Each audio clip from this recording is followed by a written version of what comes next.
നമസ്കാരം, ഞാൻ Mithuna, consultant psychologist at ഉണ്ണാവ് മൈൻഡ് ആൻഡ് ബിഹേവിയർ സെൻറ്റർ. നമ്മൾ ഇന്ന് സംസാരിക്കാൻ പോകുന്ന വിഷയം സെക്ഷൽ പെയിൻ ഡിസോർഡേഴ്സിനെ പറ്റിയിട്ടാണ്. സെക്ഷൽ പെയിൻ ഡിസോർഡേഴ്സ് എന്ന് പറയുമ്പോൾ സെക്ഷൽ ഡിസോർഡേഴ്സിൻ്റെ അണ്ടറിൽ വരുന്ന ഒരു കാറ്റഗറിയാണ്. അതായത് സെക്സ് ചെയ്യുന്ന സമയത്ത് സഹിക്കാൻ പറ്റാത്ത വേദന അനുഭവപ്പെടുന്ന ഒരു കണ്ടീഷനാണ് നമുക്കിതിൽ കാണാൻ പറ്റുക. Sexual pain disorders are also known as genetic pelvic pain അല്ലെങ്കിൽ പെനട്രേഷൻ ഡിസോർഡർ എന്നും നമ്മൾ സെക്ഷൽ പെയിൻ ഡിസോർഡേഴ്സിനെ ഡിഫൈൻ ചെയ്യാറുണ്ട്. ആൻഡ് ഇത് എങ്ങനെയാണെന്ന് വെച്ചാൽ സെക്സ് ചെയ്യുന്നതിന് മുന്നോടിയായിട്ട് വേദന അനുഭവപ്പെടാം, അല്ലെങ്കിൽ ബന്ധപ്പെടുന്നത് ഉടനീളമായിട്ട് പെയിൻ ഫീൽ ചെയ്യാം, അല്ലെങ്കിൽ അത് കഴിഞ്ഞിട്ടായിരിക്കും, സെക്സ് ചെയ്ത് കഴിയുമ്പോഴായിരിക്കും അവർക്ക് ആ ഒരു വേദന ഫീൽ ചെയ്യുന്നത്. വേദന എന്ന് പറയുമ്പോൾ ഭയങ്കര സ്ലഗിങ് ആയിട്ടുള്ള പെയിൻ ഉണ്ടാവും, അല്ലെങ്കിൽ ബേണിംഗ് പെയിൻ ഉണ്ടാവാം, ഓർ തോംപിങ് ആയിട്ടുള്ള പെയിനൊക്കെ ഫീൽ ചെയ്യാൻ പറ്റും. There are different types of sexual pain disorders. അത് വൺ ബൈ വൺ ആയിട്ട് നോക്കുകയാണെന്നുണ്ടെങ്കിൽ ആദ്യത്തേത് വാജിനിസ്മസ് ആണ്. വാജിനിസ്മസ് എന്ന് പറയുമ്പോൾ സ്ത്രീകളിലാണ് കാണുന്നത്. ആ ഒരു പേരിൽ നിന്ന് സൂചിപ്പിക്കുന്ന പോലെ തന്നെ വജനയുടെ ചുറ്റുമുള്ള മസിൽസിൽ ഉണ്ടാകുന്ന ഇൻവോളണ്ടറി ആയിട്ടുള്ള ടൈറ്റനിങ് കാരണം പെയിൻ ഫീൽ ചെയ്യുന്നു. ഇത് പല കാരണങ്ങൾ കൊണ്ടും ഉണ്ടാവാം. ഫിസിക്കൽ ഫാക്ടേഴ്സ് ഉണ്ട്, സൈക്കോളജിക്കൽ ഫാക്ടേഴ്സ് ഉണ്ട്. സൈക്കോളജിക്കൽ ഫാക്ടേഴ്സ് എന്ന് പറയുമ്പോൾ സ്ട്രെസ്സ്, ആൻസൈറ്റി, ട്രോമ, അല്ലെങ്കിൽ സെക്സിനോടുള്ളൊരു പേടിയൊക്കെ ഒരു കാരണമാവുന്നുണ്ട്. അതേസമയം ഫിസിക്കൽ ഫാക്ടേഴ്സ് എന്ന് പറയുമ്പോൾ ഇഞ്ചുറീസ് ആയിരിക്കാം, ഇൻഫെക്ഷൻസ് ആയിരിക്കാം, സർജറിയുടെ ഭാഗമായിട്ട് ഉണ്ടാവാം, ഓർ അതർ മെഡിക്കൽ കണ്ടീഷൻസിൻ്റെ ഭാഗമായിട്ട് വാജിനിസ്മസ് ഉണ്ടാവാനുള്ള സാധ്യതയുണ്ട്. There are different types of vaginismus. Vaginismus primary vaginismus ഉണ്ട്. പ്രൈമറി വാജിനിസ്മസ് എന്ന് പറയുമ്പോൾ ആ വ്യക്തിക്ക് ഓൾറെഡി അറിയാം തനിക്ക് ഇങ്ങനെ ഒരു ബുദ്ധിമുട്ടുണ്ട്, അല്ലെങ്കിൽ ആദ്യകാലം തുടങ്ങി അവർക്ക് ആ ഒരു പ്രശ്നം ഉള്ളത് കൊണ്ട് അവർക്ക് സെക്സ് ചെയ്യുമ്പോൾ അതിൻ്റേതായിട്ടുള്ള ബുദ്ധിമുട്ട് ഫീൽ ചെയ്യും. സെക്കൻഡറി വാജിനിസ്മസ് ഉണ്ട്. സെക്കൻഡറി വാജിനിസ്മസ് എന്ന് പറയുമ്പോൾ ആദ്യകാലങ്ങളിൽ ഒന്നും തന്നെ ഒരു കുഴപ്പം ഉണ്ടാവില്ല. ഇടയിൽ എന്തെങ്കിലും ഒരു ഇൻസിഡൻറ്റിന് ശേഷം, അല്ലെങ്കിൽ ഒരു ചൈൽഡ് ബർത്തിൻ്റെ ശേഷം, ഓർ മെനോപോസിൻ്റെ സമയത്ത്, അങ്ങനെ ഇടകാലങ്ങളിലാണ് ഇത് ഡെവലപ്പ് ചെയ്യുന്നത്, സെക്കൻഡറി വാജിനിസ്മസ് എന്ന് പറയുന്നത്. മൂന്നാമത്തെ ഒരു ടൈപ്പ് എന്ന് പറയുന്നത് സിറ്റുവേഷണൽ വാജിനിസ്മസ് ആണ്. സിറ്റുവേഷണൽ വാജിനിസ്മസ് എന്ന് പറയുമ്പോൾ ഒരു പെർട്ടിക്കുലർ സിറ്റുവേഷനിലായിരിക്കും അവർക്കത്, അല്ലെങ്കിൽ എല്ലാ സമയത്തും അവർക്കത് ഫീൽ ചെയ്യണമെന്ന് നിർബന്ധമില്ല. ഇപ്പോൾ ഫോർ എക്സാമ്പിൾ സെക്സ് ചെയ്യുന്ന സമയത്ത് അവർക്ക് അതിൻ്റേതായിട്ടുള്ള ബുദ്ധിമുട്ടുണ്ടാവും. അതേസമയം മറ്റെന്തെങ്കിലും ഇപ്പോൾ ഒരു ഗൈനക്കോളജിക്കൽ എക്സാമിനേഷൻ്റെ സമയത്തോ ഓർ മെൻസ്ട്രുവൽ കപ്പ് ഇൻസേർട്ട് ചെയ്യുന്ന സമയത്തൊന്നും അവർക്ക് യാതൊരു പ്രശ്നവും ഉണ്ടാവില്ല. അതേസമയം ഗ്ലോബൽ വാജിനിസ്മസ് ഉണ്ട്. ഗ്ലോബൽ വാജിനിസ്മസ് എന്ന് പറയുമ്പോൾ it occurs in all the situations despise the context. അത് എല്ലാ സമയത്തും നമുക്ക് അങ്ങനെ ആ ഒരു ബുദ്ധിമുട്ട് ഫീൽ ചെയ്യുന്നതിനെയാണ് ഗ്ലോബൽ വാജിനിസ്മസ് എന്ന് പറയുന്നത്. അടുത്ത ഒരു type of sexual pain disorder എന്ന് പറയുന്നത് ഡിസ്പെറൂണിയ ആണ്. ഡിസ്പെറൂണിയ എന്ന് പറയുന്നത് സെക്സ് ചെയ്ത് കഴിഞ്ഞതിൻ്റെ ശേഷം നിലനിൽക്കുന്ന പെർസിസ്റ്റൻ്റ് ആയിട്ടുള്ള റിക്കറൻ്റ് ആയിട്ടുള്ള പെയിനെയാണ് നമ്മൾ ഡിസ്പെറൂണിയ എന്ന് പറയുന്നത്. ഇത് സ്ത്രീകളിലും പുരുഷന്മാരിലും കാണാനുള്ള സാധ്യതയുണ്ട്. ആൻഡ് ഡിസ്പെറൂണിയ ഇതുപോലെ പല ടൈപ്സ് ഉണ്ട്.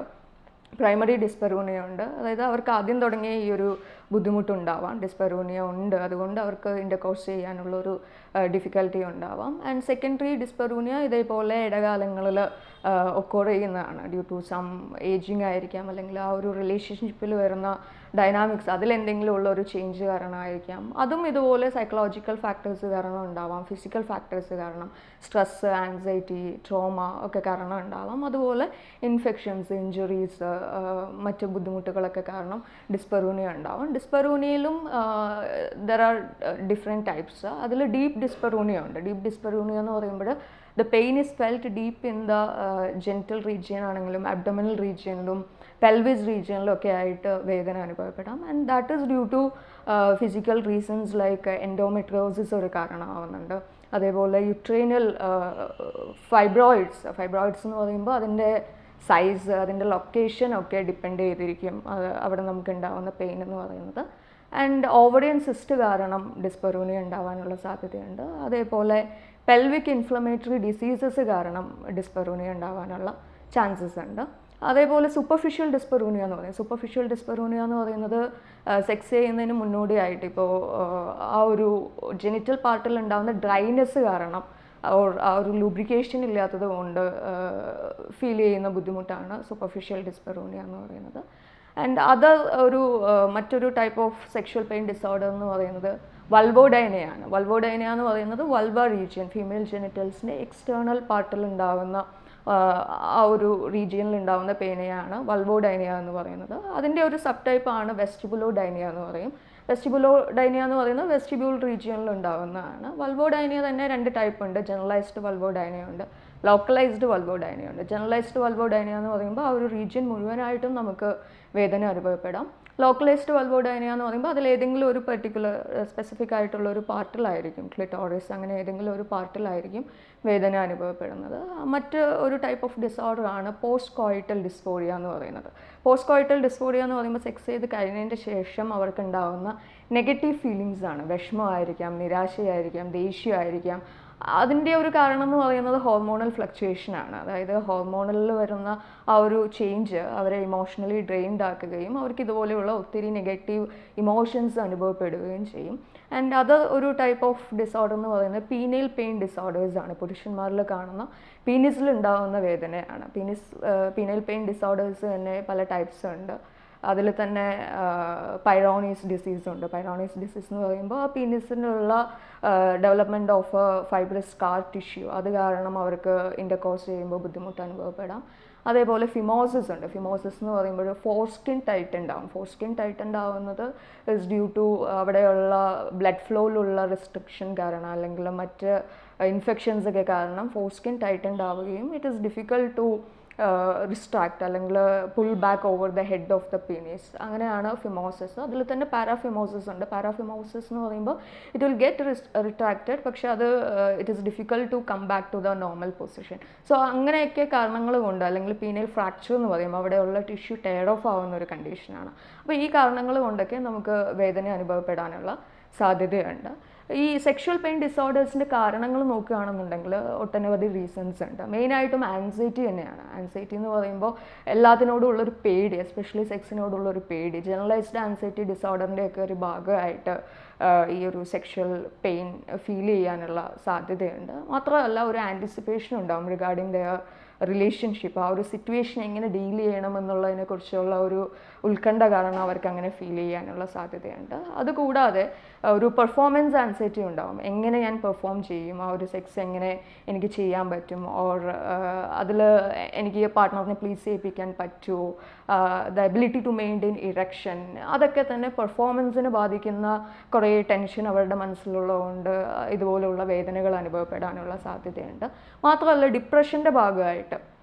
ഡിപ്രഷൻ്റെ ഭാഗമായിട്ട് ഒരാളിൽ ഉണ്ടാകുന്ന താല്പര്യക്കുറവ്, ഇഷ്ടക്കുറവ്, ഹോപ്പ്ലെസ്നെസ്, വർത്ത്ലെസ്നെസ്, അതൊക്കെ തന്നെ സെക്സ് ചെയ്യുന്ന സമയത്ത് അല്ലെങ്കിൽ സെക്സ് ചെയ്യാനും താല്പര്യമില്ലാതാക്കുന്നുണ്ട്, അല്ലെങ്കിൽ സെക്സ് ചെയ്യുന്ന സമയത്ത് ഇതുപോലുള്ള വേദനകൾ ഉണ്ടാക്കാനുള്ള സാധ്യതയുണ്ട്. മാത്രമല്ല ട്രോമ, മുന്നേ ഉണ്ടായിട്ടുള്ള റിലേഷൻഷിപ്പിനെ കുറിച്ചിട്ടുള്ള മെമ്മറീസ് അതിങ്ങനെ ഹോണ്ട് ചെയ്തുകൊണ്ടിരിക്കും തോറും, അല്ലെങ്കിൽ ആ ഒരു ഫിസിക്കൽ റിലേഷൻഷിപ്പിനെ കുറിച്ചുള്ള കാര്യങ്ങൾ മനസ്സിലുള്ളിടത്തോളം, അല്ലെങ്കിൽ അതൊരു ട്രോമയായിട്ട് മനസ്സിലുള്ളിടത്തോളം അവർക്ക് പുതിയൊരു റിലേഷൻഷിപ്പ് അല്ലെങ്കിൽ ഒരു ഫിസിക്കലി ഇൻറ്റിമേറ്റ് ആവുക എന്നുള്ളത് ബുദ്ധിമുട്ടുള്ളൊരു കാര്യമായിരിക്കാം. മാത്രമല്ല ഹോർമോണൽ ഫ്ലക്ച്വേഷൻസ്, ഇപ്പോൾ പുരുഷന്മാരിലുള്ള ടെസ്റ്റോസ്റ്ററോൺ, സ്ത്രീകളിലുള്ള ഈസ്ട്രജൻ പോലുള്ള ഹോർമോണിൽ വരുന്ന ഇംബാലൻസസ് ഒരു കാരണമാവുന്നുണ്ട്. അതുകൂടാതെ ഇപ്പോൾ ചില disorders like body dysmorphic disorder എന്ന് പറയുമ്പോൾ അവർക്ക് അവരുടെ തന്നെ അപ്പിയറൻസിലുള്ള ഫ്ലോസിന് ഫോക്കസ് ചെയ്ത് ഒരു ഒബ്സസീവ് തോട്ട് ഉണ്ടാവും, ലൈക്ക് ഞാൻ ശരിയല്ല അല്ലെങ്കിൽ എന്നെ കാണാൻ ഭംഗിയില്ല, ഓർ അത് ഇപ്പോൾ ജെനിറ്റൽ റീജിയൻസിലും ആവാം. പീനിസിൻ്റെ വലുപ്പം അല്ലെങ്കിൽ ബ്രസ്റ്റിൻ്റെ സൈസ്, ഷേപ്പ്, ഞാൻ തടിച്ചിട്ടാണ് മെലിഞ്ഞിട്ടാണ്, അങ്ങനെയുള്ള കുറേ ഇൻഫീരിയോറിറ്റി ഫീലിങ്സ് അല്ലെങ്കിൽ അവരെക്കുറിച്ച് തന്നെയുള്ള ഒരു നെഗറ്റീവായിട്ടുള്ള സെൽഫ് പെർസെപ്ഷൻ കാരണം അവർക്ക് ഇത്തരം ബുദ്ധിമുട്ടുകൾ ഉണ്ടാവാനുള്ള സാധ്യതയുണ്ട്. ഓൾസോ സൊമാറ്റിക് സിംറ്റംസ് അല്ലെങ്കിൽ ഇൽനെസ് ആൻസൈറ്റി പോലുള്ള എന്തെങ്കിലും അസുഖം വരുമോ അങ്ങനെയുള്ള തോന്നൽ കാരണം വേദന അനുഭവപ്പെടാനുള്ള സാധ്യതയുണ്ട്. ഓൾസോ ദ റിലേഷൻഷിപ്പ് ഡൈനാമിക്സ്, പാർട്ട്ണറുമായിട്ട് എങ്ങനെയാണ് ആ ഒരു റിലേഷൻഷിപ്പ് പോകുന്നത്, ലാക്ക് ഓഫ് കമ്മ്യൂണിക്കേഷൻ ഉണ്ടോ, ട്രസ്റ്റ് ഇഷ്യൂസ് ഉണ്ടോ, കമ്മിറ്റ്മെൻറ്റ് ഇഷ്യൂസ് ഉണ്ടോ, അങ്ങനെയുള്ളതെല്ലാം ഈ ഒരു വേദന ഉണ്ടാക്കാനുള്ള സാധ്യതയുണ്ട്. ഇതിൻ്റെ ഒരു ട്രീറ്റ്മെൻറ്റ് എന്ന് പറയുന്നത് മെയിൻലി സൈക്കോതെറാപ്പീസ് നമ്മൾ പ്രൊവൈഡ് ചെയ്യും. കാരണം കുറേയൊക്കെ അവരുടെ മനസ്സിൻ്റെ പ്രശ്നമാണെന്നുണ്ടെങ്കിൽ ഉണ്ടെന്നുണ്ടെങ്കിൽ നമ്മൾ സൈക്കോതെറാപ്പീസ്, എസ്പെഷ്യലി കോഗ്നിറ്റീവ് ബിഹേവിയറൽ തെറാപ്പി പോലുള്ള തെറാപ്പീസ്, അവരുടെ കോഗ്നിഷൻ, ചിന്തകൾ മാറണം, ബിഹേവിയറൽ ചേഞ്ചസ് വരണം. അപ്പോൾ അങ്ങനെയുള്ള തെറാപ്പീസിലൂടെ നമ്മൾ മാറ്റിയെടുക്കാൻ ശ്രമിക്കും. അതുപോലെ തന്നെ പെൽവിക് ഫ്ലോർ എക്സസൈസസ്, ആ ഒരു റീജിയനിലുള്ള മസിൽസിനെ റിലാക്സ് ചെയ്യിപ്പിക്കുന്ന രീതിയിൽ ഒത്തിരി എക്സസൈസസ് പ്രൊവൈഡ് ചെയ്യും. റിലാക്സേഷൻ ടെക്നിക്സ് കൊടുക്കും. റിലാക്സേഷൻ ടെക്നിക്സ് എന്ന് പറയുമ്പോൾ മെഡിറ്റേഷൻ, ബ്രീത്തിങ് പോലുള്ള മൈൻഡിനെ കാമാക്കുന്ന കുറേ റിലാക്സേഷൻ ടെക്നിക്സിലൂടെ ആൻസൈറ്റി റെഡ്യൂസ് ചെയ്യാൻ ശ്രമിക്കും. ഹോർമോണൽ തെറാപ്പി കൊടുക്കും, ഹോർമോൺ ട്രീറ്റ്മെൻറ്റ്, അതിലെന്തെങ്കിലും ബാലൻസ് ചെയ്യിപ്പിക്കാനുണ്ടെന്നുണ്ടെങ്കിൽ അങ്ങനെ ചെയ്യാറുണ്ട്. അല്ലെങ്കിൽ with the help of exposure therapy, കൂടുതലും അവരെ പേടിക്കുന്ന സെക്ഷൽ ആക്ടിവിറ്റീസിലേക്ക് ഗ്രാജ്വലി അവരെ എക്സ്പോസ് ചെയ്യിപ്പിക്കുക. അതിലൂടെ with the help of some dilators അല്ലെങ്കിൽ എന്തെങ്കിലും ഡിവൈസസിൻ്റെ ഹെൽപ്പോട് കൂടിയിട്ട് അവരെ അത് ചെയ്യാൻ പ്രേരിപ്പിക്കുക എന്നുള്ളതൊക്കെ നമ്മൾ ചെയ്യുന്നതാണ്. ചില കേസിൽ വിത്ത് ദ ഹെൽപ്പ് ഓഫ് മെഡിക്കേഷനോട് കൂടിയിട്ട്, ഇപ്പോൾ സിവിയർ ആയിട്ടുള്ള ലക്ഷണങ്ങൾ കാണുകയാണെന്നുണ്ടെങ്കിൽ മെഡിക്കേഷൻ്റെ ഹെൽപ്പോട് കൂടിയിട്ട് നമുക്ക് മാറ്റിയെടുക്കാവുന്ന ഒന്ന് തന്നെയാണ് സെക്ഷൽ പെയിൻ ഡിസോർഡേഴ്സ് എന്ന് പറയുന്നത്. Thank you.